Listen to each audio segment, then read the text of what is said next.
We always start with prep. He's a Holy Cross legend, currently in his 11th year as the head coach at his alma mater. And as a star player, he helped lead Holy Cross to a state championship in 1963 under John Kalbacher as they beat Jesuit for the state championship. He went on to play college football at LSU, and after guiding the Tigers of Holy Cross to a 4A semifinal appearance a year ago, he has this year's Holy Cross squad in the regional round of the Division I state playoffs, playing at Catholic of Baton Rouge this Friday night. Please give a warm quarterback club welcome to Coach Barry Wilson of the Holy Cross Tigers. Barry?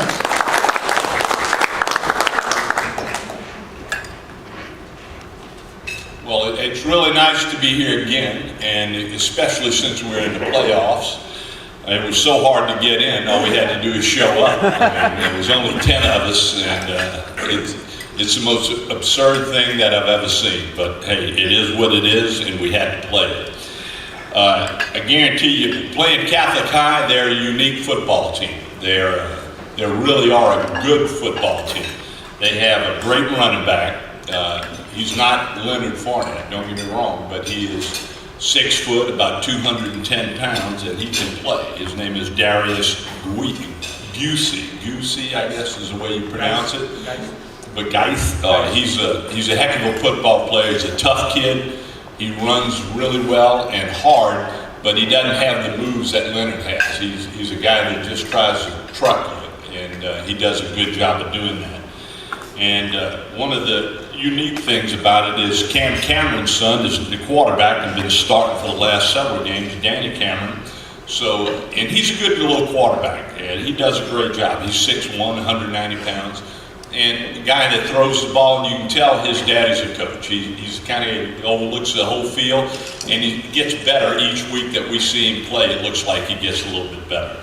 They're big up front on offensive line and defensively, so it's going to be quite a challenge, and we're looking forward to it. And at this time of the year, especially in high school, and this was the first time I've ever had a bye, we needed it probably, I know as well as any team that could use a bye. We needed to get 3 guys ready to go. We should be able to get Mason Tusa back, who's an offensive lineman with us. If we can't play as far as being our center, he can snap deep snaps for us because the guy is a really good deep snapper, and we have worried about it every game that he hadn't been in, which has been the past 6 weeks. We'll get Kevin Durr back, who's our best defensive tackle by far, and he should be ready to go.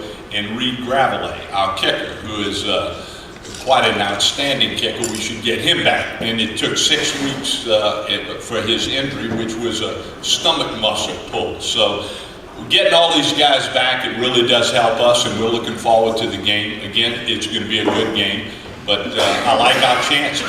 When we have everybody healthy and ready to go, I like our chances. We do have 2 outstanding receivers in Michael Chickboo and Jerry Cook. We have an excellent quarterback, James Taverry, who's throwing the ball. He's right at 2,000 yards right now passing. He hadn't played in every game. He's only played in 8 of them, so he's doing an outstanding job, and he's getting better and better each week. So we need to. We haven't played the way we did in the beginning for about the last 3 or 4 games. We've won some games, but we've had to really hustle to get the games won. I tell you, we've fallen behind to Shaw, 21-7, and had to come back and win that one, 35-28. So I tell you what, we're playing better. We went full pads all last week just to get them used to contact, and they responded real well. As far as I know right now, I think we have a good chance. We're looking forward to playing Catholic High.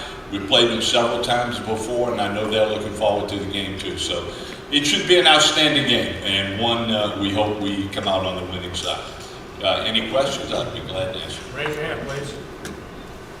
Raise your hand. Yeah, right back here. Yes, sir. Hey, Coach, not only you, but all the other previous coaches that have come down here have talked about how screwed up the playoffs are.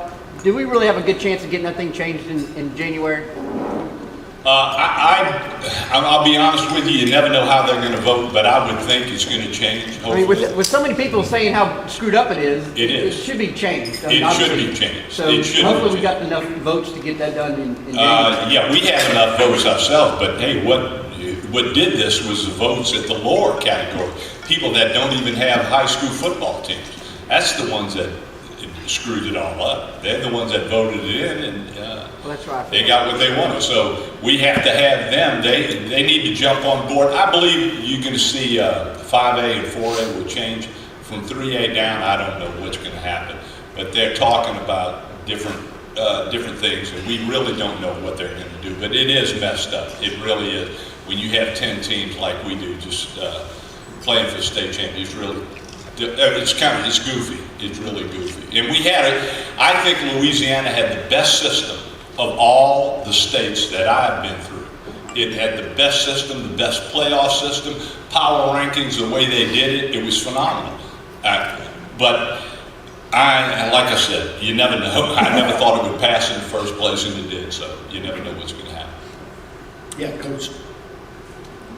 Yeah, Coach Wilson, I talked to a friend of yours the other day, Bill Boffinger. He wished you good luck, and he's going to be there with his family in Baton Rouge Friday night. So. Well, thank you. Bill's a good friend of mine. He played with me at LSU, he was a guard, played next to me, and he's got into wrestling big time, and he became a legend in the wrestling field, and a guy who didn't know what a takedown was, but he did a great job with it. Hey, Coach, who taught him that? Actually, I had to teach him. I taught him what to do, and I got it started. In fact, I got wrestling started in Baton Rouge. And then Coach McClendon put a stop to it because I was also began the officiating when we started using college officials. And Coach McClendon said it was too controversial because if I made a call and the family didn't like it and blah, blah, blah, and they'd get mad, he said, I'm giving you a choice. You got to give it up. It's either football or wrestling, so I had to give up wrestling. Coach, there's an article in the paper that you were playing as a player, a playoff game the day Kennedy got shot. I wonder how that affected the team, and what did you all do after that? Well, it was a very dark day. I mean, it was brutal. You know, everybody was in the same way. We were all down. People were depressed. And I thought John Kalbacher did a good job. Like he said, you know, life does go on. And President Kennedy, along with everybody else, would want you to go on with your life and do what is necessary for you to carry on. You just don't give in to it. And we didn't. And we played the game that night and ended up winning. And but it was very difficult all day. It was really tough. I can remember how sad everybody was. It was just an unreal feeling. It was depression all the way around. Who were you playing that day? If I remember correctly, it was Lagrange. And I could be wrong. Because, hey, that's a long time. Any other questions? Raise your hand.